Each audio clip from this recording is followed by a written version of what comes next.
2026 সালে এসেও যদি আপনি একটি ওল্ড জেনারেশনের 12 GB ভিরামওয়ালা গ্রাফিক্স কার্ড নিতে চান, কিন্তু অ্যাট দ্য সেম টাইম মার্কেটে সিমিলার প্রাইজে একই ব্র্যান্ডের এর চেয়ে আপডেটেড অপশন পাওয়া যাচ্ছে, তাহলে আপনার সেই ওল্ড জেনারেশনের জিপিইউ কেনার সিদ্ধান্তকে আর যাই বলা যাক একটা স্মার্ট ডিসিশন বলা যায় না। এই কথা বলার পেছনেও কিন্তু যথেষ্ট কারণ রয়েছে, যা একটু পরেই আপনি ডিফারেন্স টেবিলের মাধ্যমে বুঝে নিতে পারবেন। তবে হ্যাঁ, আপনি যদি আসলেই খুব বেশি ভিরাম হাংরি হয়ে থাকেন, তাহলে এই ভিডিওটি আপনার জন্য নয়। আর যদি আপনি কিছুটা ভিরাম কনসিডার করে একটা ফিউচার প্রুফ ডিসিশন নিতে চান, তাহলে ভিডিওটি কন্টিনিউ করতে পারেন। আমাদের আজকের ভিডিওতে মূলত আমরা কম্পেয়ার করতে যাচ্ছি MSI RTX 5060 8GBর সাথে RTX 3060 12GB। দুটি মডেলের প্রাইস, পারফরমেন্স এবং স্পেক্স সবকিছু থাকবে ডিফারেন্স টেবিলে, বাকি সিদ্ধান্ত আপনাদের। এই দুটি মডেলের সবচেয়ে বড় কয়েকটা ডিফারেন্সের মধ্যে থাকছে এর আর্কিটেকচার, যেখানে RTX 3060 একটি ওল্ড জেনারেশনের অ্যাম্পিয়ার আর্কিটেকচার এবং RTX 5060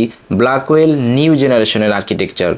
কুড়াকোর হিসেবে RTX 3060-তে পাচ্ছেন 3584 এবং RTX 5060-তে পাচ্ছেন 3840। অন্যদিকে ভিরাম হিসেবে RTX 3060-তে পাচ্ছেন 12GB ভিরাম অ্যান্ড RTX 5060-তে 8GB ভিরাম।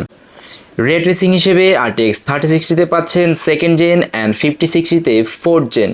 পারফরমেন্সের কথা বললে RTX 3060 12GB বেশ ভালো পারফর্ম করে, তবে RTX 3060 12GBর তুলনায় বর্তমানে RTX 5060 8GB ভিন্ন ভিন্ন ক্ষেত্রে প্রায় 20-30% পর্যন্ত বেটার পারফর্ম করে। আমাদের কাছে কিন্তু সব ধরনের গ্রাফিক্স কার্ডই অ্যাভেলেবেল রয়েছে এবং এখন আপ টু 30% পর্যন্ত সুপার ডিল চলছে।